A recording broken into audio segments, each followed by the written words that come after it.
Recall the 10% proposition. It's a significant factor in anybody's world, but for my life, well, I suppose that means a few $1,000s.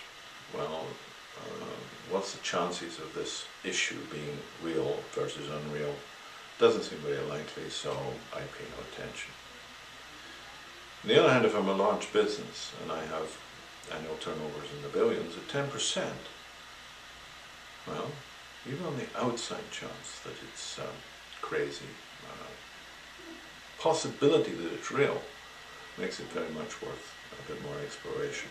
Worth a few $100s, a few thousand, maybe a few million of exploration to find out if it is going to make a 10% difference.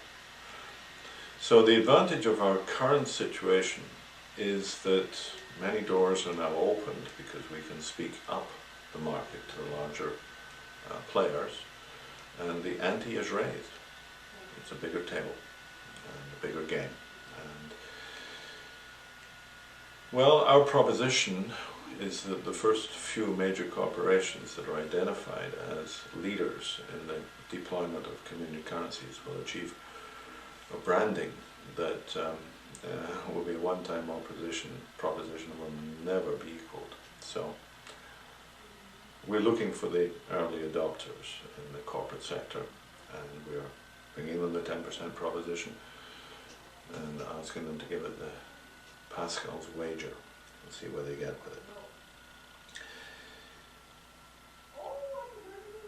It's just a little long-term projection. Is if major corporations get involved in this process, it could lead to a huge shift of investment and to the third world. And when I say shifting investment, I don't mean quite the same thing as we usually get with we lend you money or tide aid and you're still in our bag. I'm talking about the creation of capital funds in the third world generated out of the community way model. Capital funds that are not owned in the first world, which do not leave the third world subject to the first. I think this is going to be particularly relevant in Africa, India, and the first phases. And that has a lot to do, funnily enough, with the full networks. But I'm sure you understand that one. I hope you do.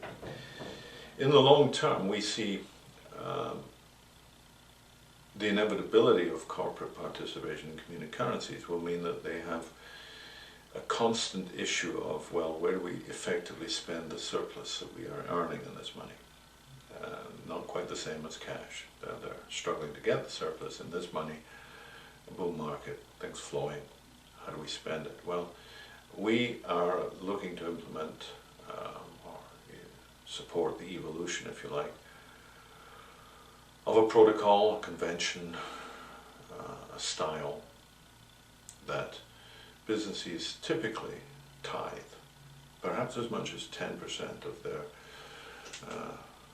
gross expenditure in community currency, donated, contributed to, invested in issues of commonwealth, community, and general well-being, rather than simply bottom line corporate profits and the short Friedmanite shareholder value models. But I digress, and time is talking, so let's move on. My reason for bringing this information to your attention is that it's going to soon be widely announced, or more widely announced, on September the 18th in Irvine, California, at the University of California. The People and Practices Research Group from Intel is sponsoring a two-day symposium. You can follow it up at emoney.typepad.com. And it's essentially about the new money in a digital world. What does it say for our social and other networks? And I'm speaking early in the project, and we'll be speaking on the subject of Money 2.0. And maybe this opens the door for some of the big corporations, for Intel, to start thinking hard about how this can be done. Now, following from that, on the 20th and 21st in Vancouver,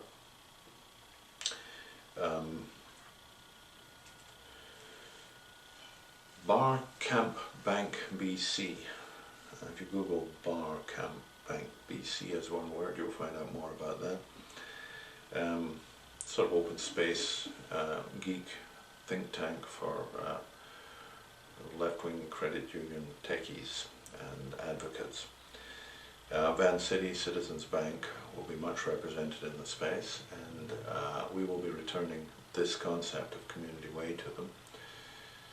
And although it's going to be new to many people, Vancity and Citizens Bank have had the opportunity to explore this concept in the past and have been somewhat deficient in their capacities. We're going to move them a little further this time, I think. One factor in this is that we have a pilot project emerging in Portland in the US. We have other possibilities in other parts of the world, but Portland is the most advanced at this point, could be going public within a few months. And that there is also interest gathering presently in Vancouver, particularly in the downtown east side, particularly associated with issues of homelessness, poverty, but also issues of media, independent media, refurbishing rooms in the Woodwards, old Woodwards building for a community media centre, for instance.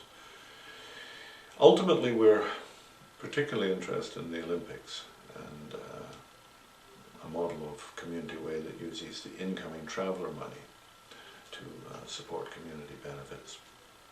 We call it ethical traveller. I can't say what's going to happen at Bar Camp BC, but we expect to have some fun. And so between the 18th and 21st, there could be a bit of information beginning to come out about the future state of open money in the world, and you get the first heads up on it. If anybody's interested in looking further into this in the next few days, well, you're passing by my place on your way up and down, and I'm quite happy to come to Cortez or Campbell River and make a meeting, and indeed, who knows, the miracles of modern technology, we might be able to arrange a short video conference at some stage so that anybody who's wanting to learn more about this can do so. And with that, I wish you a good day and enjoy your opening. Thank you very much.